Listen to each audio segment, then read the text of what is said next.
So today we're talking about when to initiate, when to respond, when to inform, and the energetics between the three. Because when you understand when to initiate, when to respond, when to inform, you're creating this beautiful dance. There's this synergy of energy. Now, when you don't know this, this is when we have turbulence. It's like trying to figure out with your dance partner who should lead and who should follow. When you don't know, you're constantly jockeying and fighting for position. But when you do know, there's flow, there's grace, there's ease. You can watch two dancers and it looks seamless, right? And that's what the relationship is with initiating, responding, and informing.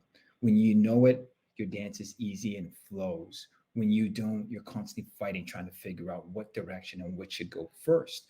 Now, when I look at manifesting generators, right, you have a warm and enveloping aura. You are meant to respond to life. I think this is beautiful because what this means is what you want in life, when you set the intention, it's constantly gravitating towards you. You are magnetic. So it wants you as much as you want it, right? And when I hear this, to me, I think this is a beautiful thing.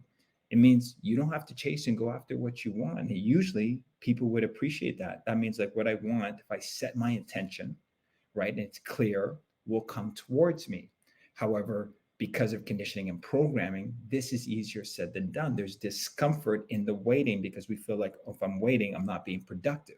Too many of us have been conditioned to believe that if we want something in life, we need to go out and we need to initiate and get what we want. You know, there's a stigma in society that says those that have passion, those that are visionaries, they're the ones that go out and chase what they want. They go out and they get it, they set their sights on things.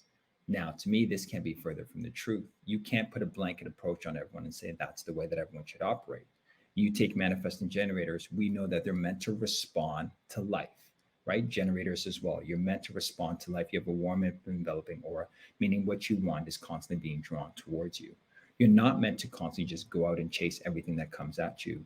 But because of societal norms, because of societal pressure, you may feel this need to go out and chase.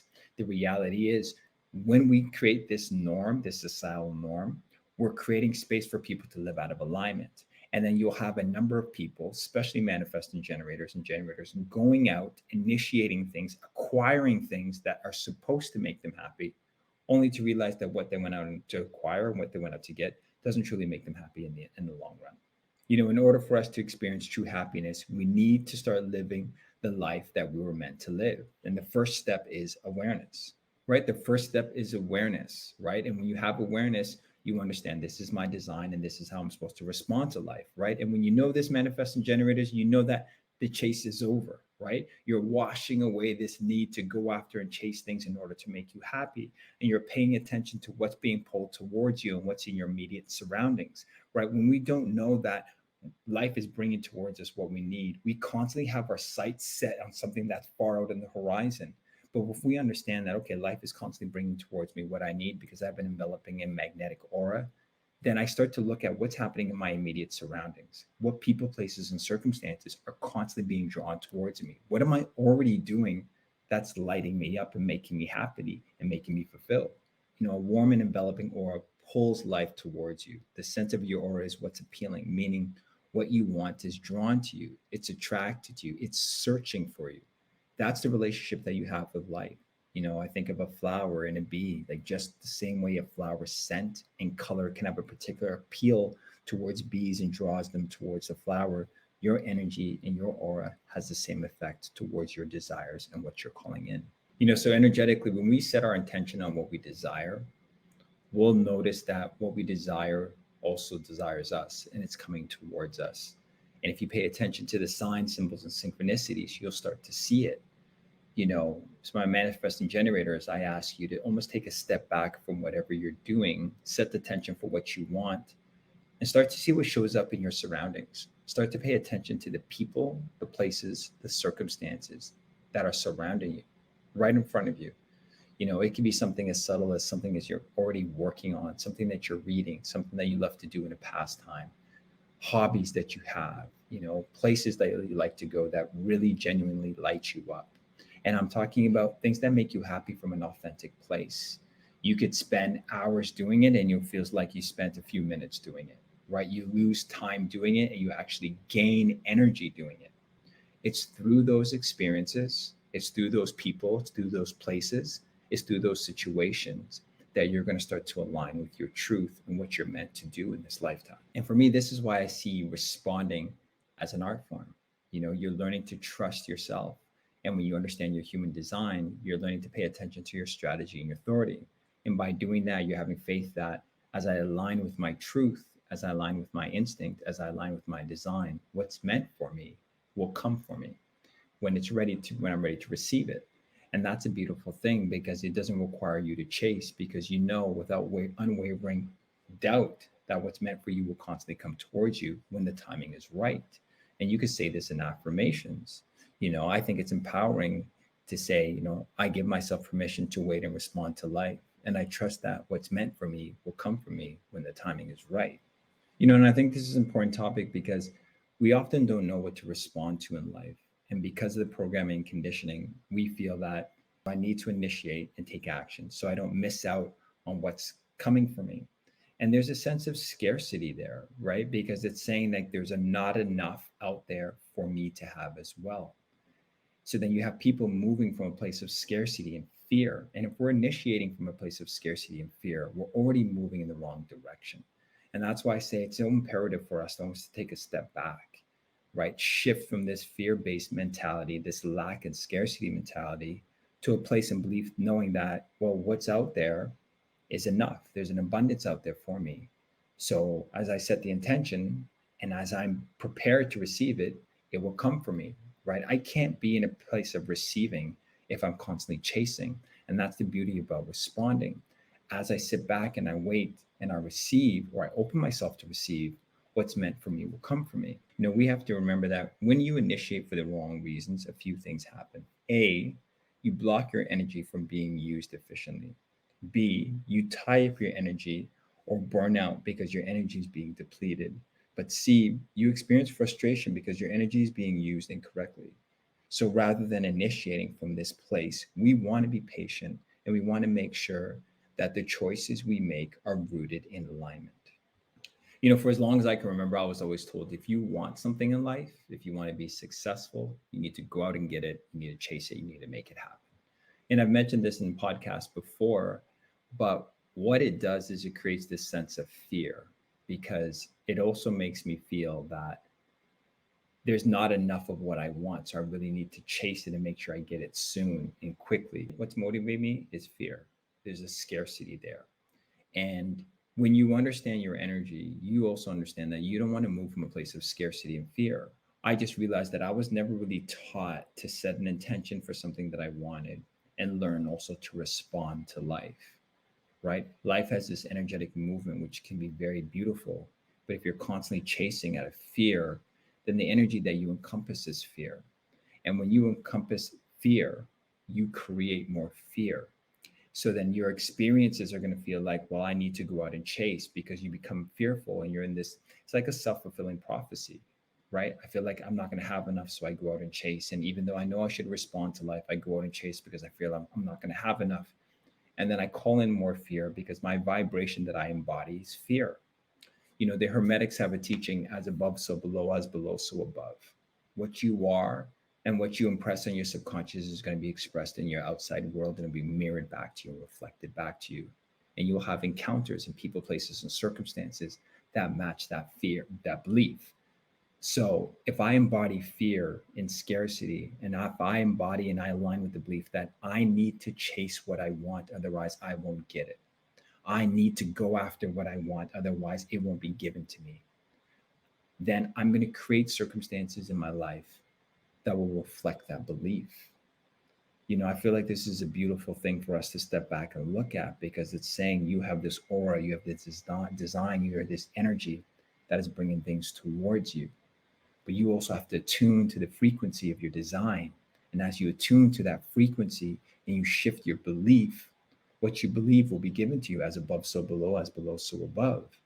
So if I walk with this belief that what I want is constantly moving towards me, it's like I align with my energy. And as I meld the two together, you'll notice, again, like I've said, the people, places, and circumstances that are aligned with the frequency that you attune to will also attune to the frequency that you're sending out. And you notice that your experiences will also match this. Fear attracts more fear, scarcity attracts more scarcity, doubt attracts more doubt. So fear and scarcity and doubt happen to be the causes that move you to initiate and take action. You're going to have experiences in your outer world that reflect this.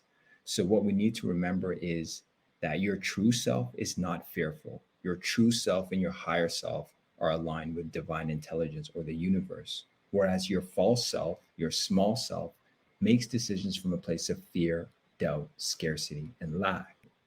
As you're calling opportunities towards you, just align with your sacral, trust in the answer, align with your true self, your higher self, and you notice that you're going to be moving towards things that are truly meant for you. So I'm going to discuss maybe three things that we can do so we can learn to better respond to life so we understand when things are being pulled towards us. Now, the first thing that we can do to identify when to respond is pay attention to what's happening in your surroundings. Pay attention to what's happening around you. Paying attention to the people, places, and circumstances that are being drawn towards you. Like I mentioned before, pay attention to the hobbies and things that you're interested in that you're already doing. Oftentimes, we ignore those things, we overlook those things because we're constantly focusing on chasing, right? We're constantly focusing on what I should do in order to get what I want rather than looking at what I'm already doing that's making me happy. The second thing we need to look at is how much of your decision making is coming from the mind. Because when you're in the mind, you're disconnected from the body. You're paying attention to the thoughts, and you have to remember that your thoughts are influenced by culture, family, social media, and etc. We have over 60,000 thoughts a day, right? And the thoughts are constantly pulling you in different directions. Should I do this? Should I do that? Did I do this? Did I do that? How about if I did this? What if I do that? Right? It's constantly getting you to think. The mind is trying to solve problems. Your thoughts carry energy. When we make decisions, what we want to do is we want to rest the mind and get into the body because the mind is making decisions based on past experiences, past influences from friends and family that influence the mind, what you see on social media, what you see on television, the messages that you get from the dominant culture. So this constantly becomes noise. What we're trying to do is we're trying to make decisions from this place, from the conscious mind, this rational thinking, logical mind that's constantly thinking, constantly trying to solve. When you align with your human design, what you want to do is you want to align with your body. You want to make decisions intuitively. You want to rest the mind so you can make a visceral response, this intuitive response that's going to align you towards your truth. The body has its own intelligence. And if you pay attention to the body, you'll see that it's constantly guiding you. In human design, the manifesting generators and generators use the gut to respond to life. The gut indicates if something is a yes or is a no. And the more you communicate with the gut, the more you become in tune with the language that it speaks, and the more you begin to trust it. As you're on this journey to trusting and responding, you're going to notice how empowering it is when you begin to respond to life. You're going to realize that there's beauty in waiting. You don't have to chase after every opportunity. And the more you do this, the more you're going to realize that it's like learning a new language. So at the beginning, it's going to feel challenging. At the beginning, you're going to want to get into your mind and do what you've always done because that's what's familiar. But because it's familiar, it doesn't mean it's the right thing. It just means that what you're accustomed to, it's a habit. And like any habit, you're just attempting to break it. I look at this as learning the language of the soul. And when you learn the language of the soul, when you're learning a new language, it's going to take time. If any of you are out there and you're trying to learn a new language now, you notice that it's not easy to learn a new language, especially if you're not immersed in the culture. If you're learning a new language, it's going to take time. You need to have patience. The first time I learned how to speak Korean and I learned to speak Chinese because I lived in China for a year. I lived in Korea for 2 years. It took time. But before I knew it, I was speaking the language fluently. I can understand and I can speak. There's no difference here, right? As we learn something new, as we learn the language of the soul, as we learn how to communicate with ourselves, we're going to understand how to communicate universally. And that's going to shift things. But we also have to give ourselves patience and understand that we've been navigating a specific way. So a departure from that is just going to feel uncomfortable. But that discomfort that we feel is also growth. It means we're changing. If you look at initiating historically, you'll notice that we've been awarding culturally those that initiate. It's like he who initiates is awarded, whether they're taking aligned action or not. It's interesting because we award people who take some form of action, whether it's vertical, whether it's horizontal, whether you take 2 steps forward or you take 2 steps backwards. The fact that you said, hey, I tried and I made effort and I really pushed, we applaud it. But we're creating this cultural norm that says, okay, it's better to do nothing Sorry, it's better to do something than to do nothing. And that's not true. Sitting, waiting, being responsive is not doing nothing. That's why it's so uncomfortable. It's a paradigm shift. I put out the right energy and I'm waiting because I'm trusting that what is meant for me will come. It's not being lazy. And that's where I say it's a paradigm shift. We don't have to be in motion to create progress. One who stands still is observing, one who stands still is receiving. And that is also progress. I think the truth behind this is that when you're in a state of faith, you trust that things will work out. And when you're in a state of fear, you need to initiate because you believe that by taking action, you control your external environment. And by doing so, hopefully influence the outcome. This is especially true when we find that our outside world is incongruent with what we desire. When this happens, we feel like we need to take matters into our own hands. We feel like we need to act now, move quickly, take charge, get control back into our lives. But when we analyze the situation and we examine what's fueling the need for control, we see that it's fear. But what if we could operate from a different state? A state of knowing that what I desire desires me, and what is meant for me will find me. So even when my outside world is incongruent with what I want to experience, I won't waver because I know that what's meant for me will reveal itself to me. It's also knowing that everything must move through an incubation period in order to be prepared. And if I don't have whatever it is I desire, perhaps I'm not ready to receive it, or something better is on its way. So, the job that I lost, the promotion that I got passed over for, the relationship that failed are all possibly gifts that are allowing me to step into my truth. But in order to respond, you have to be in a place of reception. If you're constantly chasing, you won't be in a place to receive your gift. In human design, if you have your sacral defined, you have a sacral response. And through listening to your sacral response, that's how you align with life force energy. That's how things are brought towards you. That's when you can open your eyes and start to see the signs, the symbols, the synchronicities that are brought to you through people, places, and circumstances and situations. And as you move in alignment with that, you'll notice that you create this abundance of energy. You have more ease and you have more flow in your life. You start to trust what's happening because you know that you're constantly being guided in the right direction. And then you're not worried about chasing after things because you know that what's meant for you is magnetically being pulled towards you. You're being guided towards it.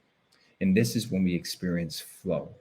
The idea and the concept of living in flow is a truth. It's something that happens. But in order to adhere to it, we have to understand our energy. When we don't understand our energy, we're constantly being bounced around from one thing to another. And we can't really figure out why life has this difficulty to it. The difficulty that life presents to us is just signs. They're signposts. They're trying to get us back into alignment. They're saying the reason why you keep running into the wall is because you're supposed to go that way. The reason why you're running over the curb is because you're supposed to go that way. And I look at that as when you understand, you have the knowledge and you have the wisdom, I think it's a beautiful thing.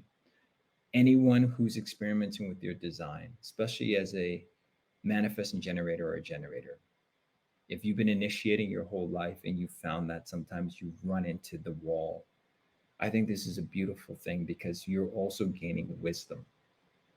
And that wisdom is through experience, and no one can take that from you. It's one thing to learn things through a book, it's one thing to read about your design, it's another thing to have a life experience. And I think that's a beautiful thing. My life experiences brought me to this place where I know without a wavering doubt that this works. And that's why I sit here and I share some of my learnings too. And this is why I share this human design, because I realized through my experience and through my failures that there is a better way. There's an easier way. There's a way with more flow, more grace.